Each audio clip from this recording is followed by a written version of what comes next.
Belajar sesuatu, kalau rinci, maka insya Allah hasilnya akan lebih maksimal. Sehingga ketika kita mengenal dengan detail, rinci, maka hasilnya akan lebih maksimal. Karena itulah ketika belajar, kalau bisa jangan nanggung, tapi belajar dengan serius, rinci, detail, agar bisa lebih maksimal dalam mendapatkan ilmu. Maka kalau mengenal haramnya riba, kita tidak hanya mengenal secara global, riba itu nggak boleh, haram.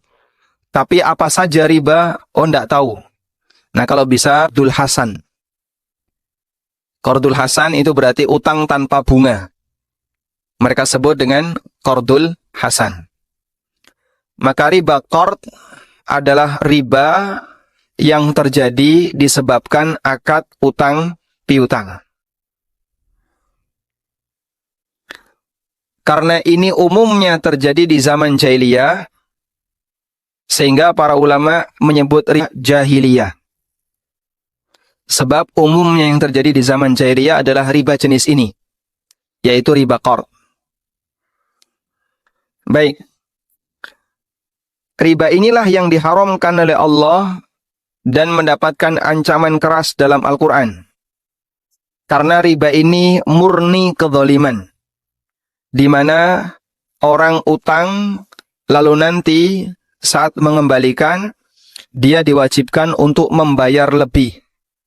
Maka kelebihan itu adalah murni kezaliman. Sing jenenge wong utang itu butuh atau tidak?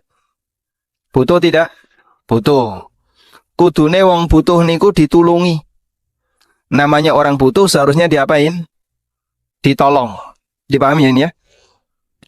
Karena itulah Allah Subhanahu wa Ta'ala memberikan ancaman.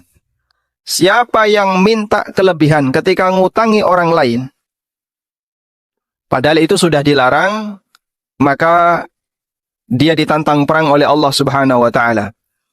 Sebagaimana yang Allah firmankan di surat Al-Baqarah ayat 278 dan 279 di halaman 71. Ya ayyuhalladzina amanu taqullaha wa dharu ma baqiya minar riba in kuntum mu'minin. Wahai orang-orang yang beriman, bertakwalah kepada Allah dan tinggalkan sisa-sisa riba kalau kalian beriman. Fa illam taf'alu fa'dhanu biharbim minallahi wa rasulih. Kalau kamu tidak mau meninggalkan sisa riba, maka umumkan untuk perang dengan Allah dan Rasulnya. Ancamannya apa, Bu? Belajar sesuatu, kalau rinci, maka insya Allah hasilnya akan lebih maksimal. Sehingga ketika kita mengenal dengan detail, rinci, maka hasilnya akan lebih maksimal. Karena itulah ketika belajar, kalau bisa jangan nanggung, tapi belajar dengan serius, rinci, detail, agar bisa lebih maksimal dalam mendapatkan ilmu. Maka kalau mengenal haramnya riba, kita tidak hanya mengenal secara global, riba itu nggak boleh, haram. Tapi apa saja riba, nggak tahu. Nah kalau bisa, Qardul Hasan. Qardul Hasan itu berarti utang tanpa bunga. Mereka sebut dengan Qardul Hasan. Maka riba qard adalah riba yang terjadi disebabkan akad utang piutang. Karena ini umumnya terjadi di zaman jahiliyah, sehingga para ulama menyebut riba jahiliyah. Sebab umumnya yang terjadi di zaman jahiliyah adalah riba jenis ini, yaitu riba qard.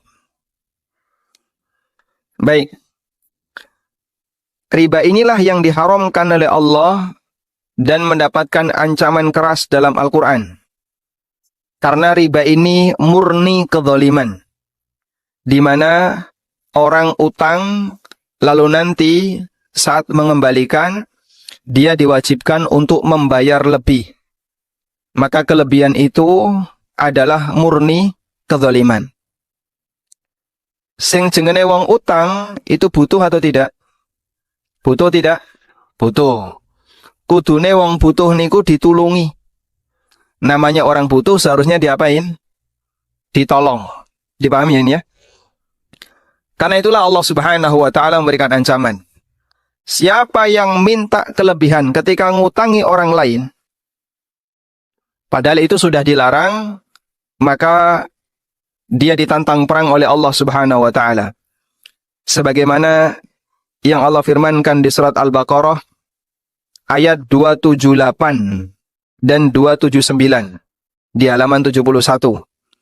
Ya ayyuhalladzina amanu taqullaha wa dharu ma baqiya minar riba in kuntum mu'minin. Wahai orang-orang yang beriman, bertakwalah kepada Allah dan tinggalkan sisa-sisa riba kalau kalian beriman. Fa illam taf'alu fa'dhanu biharbim minallahi wa rasulih. Kalau kamu tidak mau meninggalkan sisa riba, maka umumkan untuk perang dengan Allah dan Rasulnya. Ancamannya apa, Bu?